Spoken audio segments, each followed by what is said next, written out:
The Exorcist 3.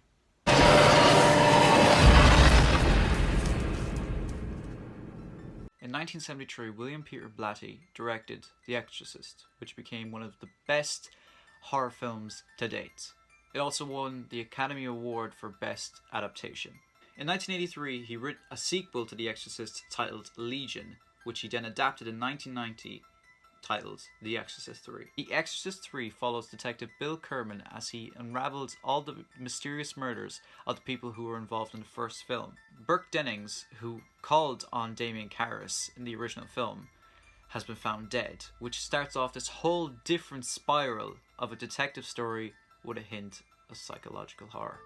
Now, as it is called The Exorcist 3, it is a whole game change in tone. It's unsettling to the max. In some scenes it's unsettling as to the change of tone. While it can be humorous in one scene, it can totally change in a different scene. Some aspects of the film, such as religious tones and religious figures such as Jesus crying, was pretty popular in the movie. I didn't really want to go into depth as to why these are happening, but they relate in their own different ways to the murders.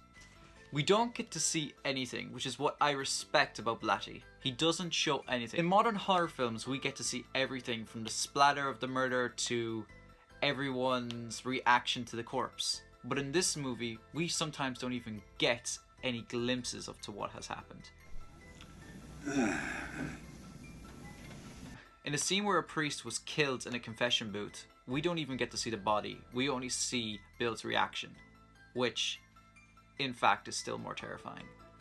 Bill is relatable, and as a main character who witnesses all these gruesome deaths and the aftermath, as well as challenging his own belief of God, we can see ourselves in his shoes.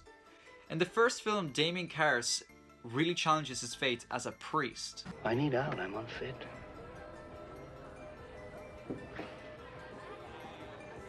I think I've lost my faith, Tom. Bill takes a whole different turn. He goes into each scene stealing the show, and it's pretty obvious. Now, in the Little Shop of Horrors review, I really just gave a summary. I didn't really actually review it, so this is why I'm not going to give away too many plot points to the film.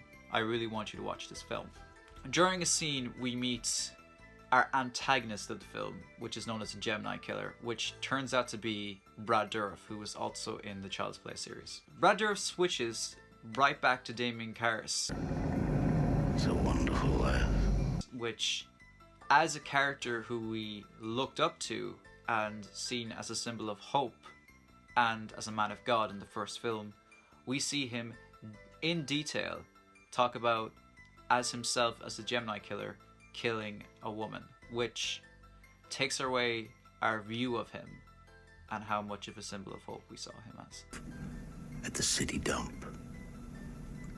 Some of her I kept. This is what I really love about the film. It takes away any expectations you have. It takes characters that we cared about and turns them in a whole different direction. We meet new characters that we have never known about, such as Brad Dourif's character. We don't know much about him, but we're already terrified of him.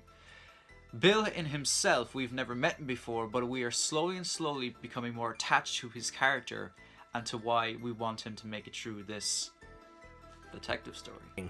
A decapitated head can continue to see for approximately 20 seconds. The movie itself has a pretty intense payoff, which I will not talk about much because the payoff is as intense as Rosemary's Baby, but we don't get to see much. There is other things I love about this movie that I deeply respect, such as the score in scenes that is slightly there. You can kind of make out where they were trying to do everything. The main score in The Exorcist even gets played, and I think that is a great callback to Blatty's original film and a sign of respect for the fans. The fact that we had to watch The Heretic was... we deserved our apology. 3 things that many horror movies don't do nowadays is mood, undertone, and subtext. The mood in The Exorcist 3 switches, which I also deeply respect about Blatty, is because he can write comedy. He really can. But in another scene, he can also change the whole tone to what we don't really know what's going on. The undertones of the film have a few religious aspects, as the first film did. The subtext itself is pretty prominent, and I don't want to go into it because it gives away the plot. Now, there is a scene that I've been meaning to talk about, and this is going to be totally off script because I'm pretty passionate about this scene. The scene is an infamous jump scare, which is probably arguably one of the best jump scares of horror cinema. The scene opens up with a nurse walking through a hallway, and we don't really suspect much because there's security guards walking up and down the hallway. Scene's pretty safe, but the tone switches when we slowly hear a score rising up. We don't expect much because the nurse is walking in and out, so we see it as another kind of transition shot.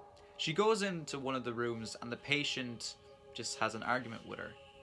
Then we go back out to the hallway and it's the same shot. The cinematography in this scene is pretty prominent as to what Blatty was aiming for.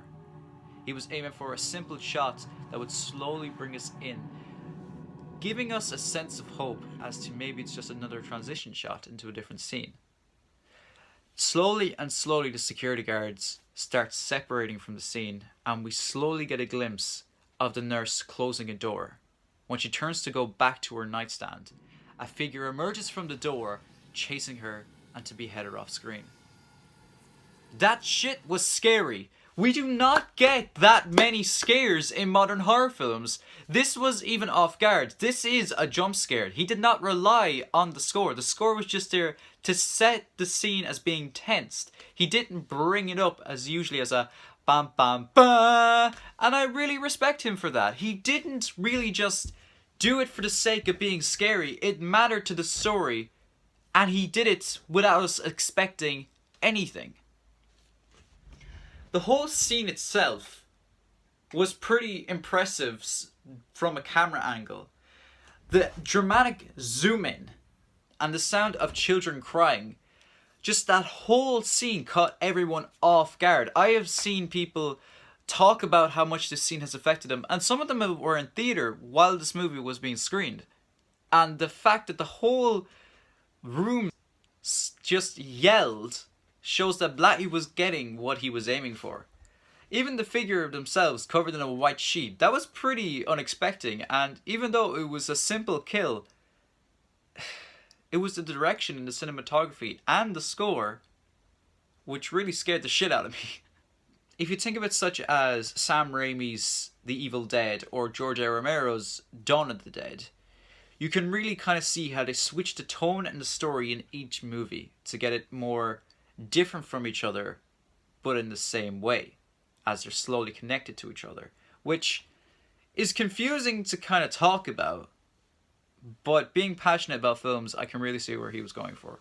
Anything I want to say from this review is that this movie is fucking amazing. Please check it out. Even if you're not a horror fan, just give it a watch and you will have a fair idea of what Blatty was aiming for his apology of The Exorcist 2.